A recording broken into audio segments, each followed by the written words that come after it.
gol e caro, um meia atacante armador e também um ponta de velocidade, um jogador de verdade pelos lados do campo. Na ponta, por exemplo, o Goiás foi no mercado e trouxe 3 e que não agregam para nenhum, né? O Matheus Gonçalves, o John Vasquez e também o Rildo. Eu comentei, só de chegar esses jogadores, pelo menos o Goiás poderia ter mais opções, até porque naquela época o Márcio Zanardi tinha o Pedrinho e o Alejandro no banco de reservas. Só que faltou, tá? Se você juntar os 3 salários desses jogadores, daria-se um jogador diferenciado para a Série B. O Goiás opta novamente por contratar atletas livres e, entre aspas, baratos. Para a função de camisa 10 não chegou nenhum jogador para armar esse time e o Rafael Gava meio que surpreendeu sendo esse maestro ali do meio de campo, mas que não tem essa característica de um 10. Então foi o Goiás que tirou o pé do freio, não acho que só tenha sido decisão do Lucas Andrino e acabou não sabendo mesclar o seu elenco, trazer um técnico já antes da hora, né? Demorou demais para o Márcio Zanardi sair. Para o ano que vem, acho que fica essa lição.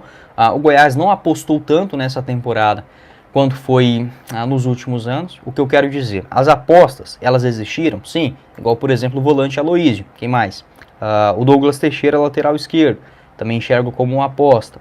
E só. E outros o Goiás tentou recuperar, né? O caso do Matheus Gonçalves, do Rildo, do John Vasquez, do Ângelo Rodrigues. Eu entendo que não são nomes dos sonhos, o Goiás poderia ter um elenco melhor, só que a gente já viu apostas somente de Série C e D do Campeonato Brasileiro, como foi, por exemplo, o time de 2015, cheio de jogadores destaques do Campeonato Gaúcho, Catarinense, o time de 2022 também na Série A, com muitos jogadores que você olhava e falava, putz, esse cara... E acabou que deu certo, né? Caio Vinícius, Dadá Belmonte, muito mais por uma aleatoriedade, surgiu ali o Pedro Raul junto com a ideia do Jair Ventura, do que propriamente uma temática de contratações, de ideias, ou saber exatamente o que a diretoria está fazendo. Para o ano que vem, eu acabo levando essa lição do Goiás, contratar os jogadores mais rápido, tá? Isso tem que acontecer logo no começo do ano, ou até mesmo antes, né? Em meados de outubro, novembro, dezembro, você já antecipar esses contratos também para a chegada de jogadores melhores, quanto também a montagem de um elenco mais coeso. Volto a dizer, o elenco em geral do Mirassol, do Sport, do Ceará, do Novo Horizontino, do Coritiba, quem mais? Do Santos, eles são muito melhores do que o Goiás. O que eu quero dizer em termos de opções para o time. O Goiás não soube fazer isso e a gente já viu esse cenário, por exemplo, na Série A de 2022, onde o Goiás não tinha nem sequer um zagueiro reserva. Enfim, é uma questão, igual eu falei, às vezes parece que a gente está comentando sobre um elenco amador. Saídas, tá? Eu não continuaria, tá? Eu vou colocar aqui nesta lista jogadores que eu não manteria de forma alguma. O Brenner Culano, tá? O Luiz Henrique, o Sander, o Wellington, o Ian Lucas e também o Pedrinho. Acho que eu emprestaria o Pedrinho para o ano que vem. Da mesma forma, para manter, ainda nas saídas, né? Vamos completar essas saídas de uma vez. Não continuaria com o Sander, o Douglas Borel da mesma forma, o Cristiano também acho que não agrega muita coisa, o David Braz também não, né? O David Braz é um dos únicos que tem contratos no Goiás até o final do ano que vem. Eu não continuaria com o Johnny Lucas, com o Aloísio também não, vai depender dessa reta final, se ele aparecer em alguns jogos, mas é um jogador também que eu penso que para a Série B tem suas limitações. O volante Edson talvez, né, talvez se ele for para jogar de zagueiro, mas eu penso que o Goiás pode buscar alguém melhor no mercado. O Regis também não manteria, não continuaria com o Ian Lucas, o Luiz Henrique, o Wellington e também não ficaria com o Marcão.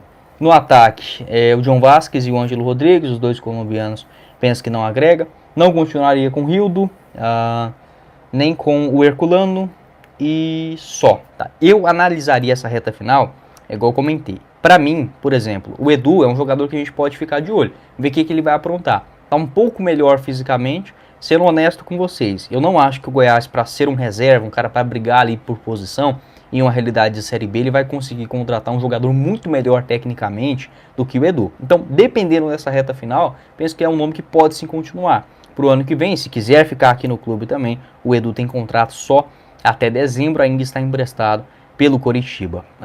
O Aloísio também eu avaliaria essa situação e eu continuaria, sendo bem honesto aqui com vocês, eu acho que pode desagradar, eu continuaria com o Wellington Matheus, tá? Eu penso que é um cara que pode crescer ainda, tem só 24 anos, e com o Paulo Baia, por incrível que pareça. A questão do Paulo Baia é que ele já está queimado com o torcedor, mas é um nome que talvez por um segundo ano, enfim, não para ser titular, apenas na composição do elenco, é um cara que me agrada. O Matheus Gonçalves eu analisaria, né, o que ele poderia fazer nessa reta final, mas depois do que ocorreu, enfim, o jogador demonstrou um grande descompromisso com o time, vamos colocar assim, eu penso que é um nome também que dificilmente seguirá no Goiás. E o Thiago Galhardo também, né, ele que só tem contrato até dezembro, a não ser que o Goiás suba para a primeira divisão, pelo valor, né, de 300 mil reais, acaba não compensando. Então, se fosse para mim montar hoje, eu só continuaria com o Tadeu e o Dieguinho, com 2 ressalvas, o Messias, o Natan Melo, o Lucas Ribeiro, o Diego Caito, o Rafael Gava, o Wellington e só, tá? Sendo bem honesto, se fosse para decidir hoje, sem ter que analisar mais nada, eu continuaria apenas com esses. Mas eu coloco aí uma ressalva, talvez, dependendo do Paulo Baia, dependendo do Edu, né, da forma de jogar, às vezes o Aloysio pode voltar e agregar alguma coisa, mas eu testaria mais alguns garotos da base também, né, o Larson, meio campista, o próprio Natan Melo, que já está aí no time profissional há um bom tempo, eu penso que pode ser mais útil nessa reta final do que a